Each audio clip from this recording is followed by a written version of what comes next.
Campaigning in Ohio today, Mitt Romney told a story he has recently become very fond of telling on the campaign trail. It's about a young man he met once at a party. One was a former Navy SEAL, and Glenn Doherty, and we chatted for a while.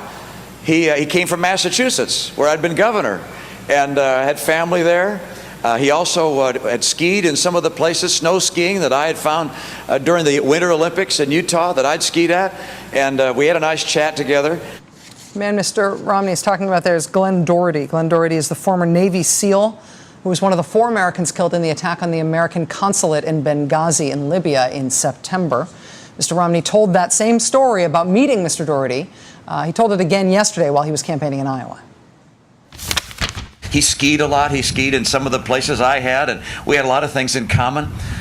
He told me that he keeps going back to the Middle East. He cares very deeply about the people there. You can imagine how I felt when I found out that he was one of the 2 former Navy SEALs killed in Benghazi on September 11th. And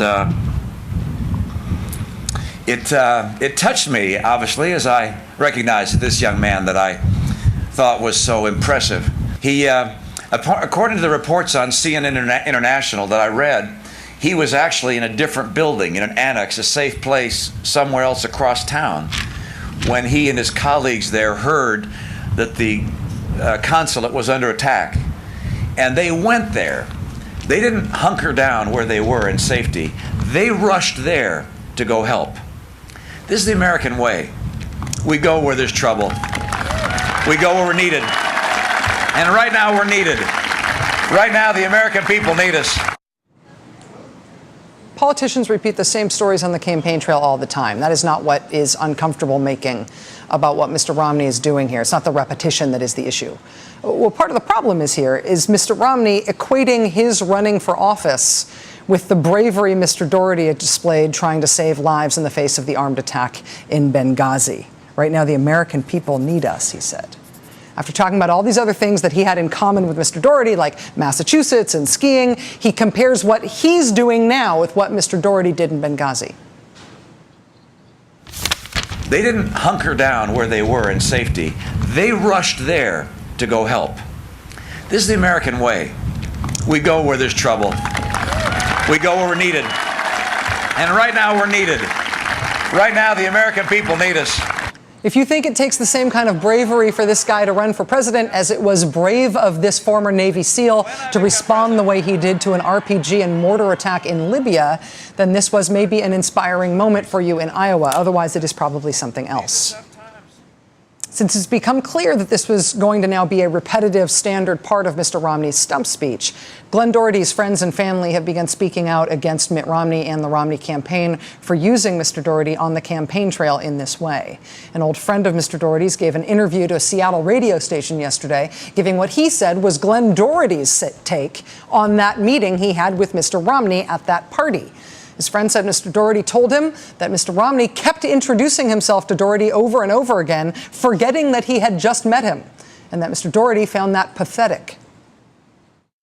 I think the ultimate count by the end of the night was 4 times. Romney actually approached him using this private gathering as basically a political venture to further his image. And Glenn just believed it to be very insincere and stale. You know, he said it was pathetic and comical to have the same person come up to you within only, a half hour, reintroduce himself to you, having absolutely no idea whatsoever that he just did this 20 minutes ago and did not even recognize Glenn's face, whether it be Republican, Democrat, Green Party, Libertarian, it doesn't make a difference. This guy is using our great friend, our humble and honorable great friend that we know is just a regular guy who is truly larger than life. He has become an actual part of the soapbox routine for politics in a presidential race. I think Glenn would feel more than anything almost embarrassed for Romney. I think he would feel pity for him. I should also note that Glenn Doherty's mother, Barbara, has released a statement to a local Boston TV station. Quote, "I don't trust Romney. He shouldn't make my son's death part of his political agenda. It's wrong to use these brave young men who wanted freedom for all to degrade Obama." After Mr. Romney persisted in telling the story about Glenn Doherty yet again after that statement from Mr. Doherty's mother was released, a reporter at BuzzFeed today pressed the Romney campaign about whether or not Mr. Romney was going to keep this as part of his stump speech despite the objections. Then the campaign relented, saying Mr. Romney had been inspired by that meeting, but, quote, "We respect the wishes of Mrs. Doherty, though." Since before the attack was even over in Benghazi, the Romney campaign has tried and tried and tried to make some political hay out of it, to take political advantage of the fatal attack on the American consulate in Libya. It started before the attack was over, before American deaths had been confirmed there. It has continued with Mr. Romney's efforts to loop into his campaign now one of the Americans killed in that attack as a sort of unwilling political surrogate after he's died. The man's friends and family finally appeared to have put a stop to that today.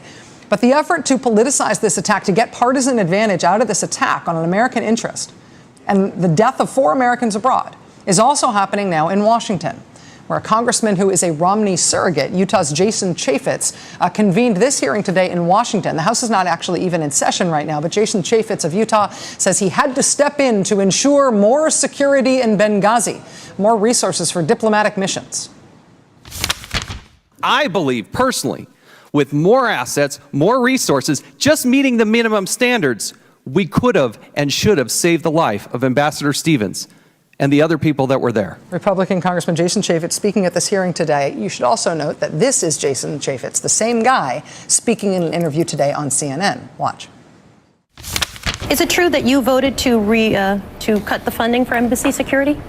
Absolutely. Look, we have to make priorities and choices in this country. We have, think about this, 15,000 contractors in Iraq. We have more than 6,000 contractors, a private army there for President Obama in Baghdad. And we're talking about, can we get 24 or so people into Libya to help protect our forces? When you're in tough economic times, you have to make difficult choices. You have to prioritize things. So you're prioritizing. So when there are complaints that in fact that there was not enough security, you've just said absolutely that you cut. You were the one to vote against, to increase security for the State Department, which would lead directly to Benghazi. That seems like you're saying you have a hand in the responsibility to this, right? The funding of the security. If you're happy to cut it, you get it. But because there are literally close to 200 embassies, consulates, those types of things. You have thousands of people that are involved in this. You have to prioritize things. And he voted to cut it. What the CNN anchor Soledad O'Brien is referring to there is that House Republicans, including Mr. Chaffetz, cut the administration's request for embassy security funding by $128 million last year and $331 million this year. That was over and above the objections of the Secretary of State, Hillary Clinton, who warned that the Republicans' proposed cuts would be detrimental to America's national security.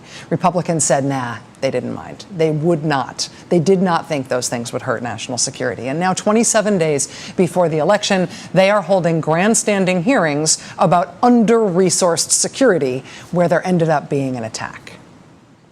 On any given day, politics has an ick factor, right? This is grosser than usual.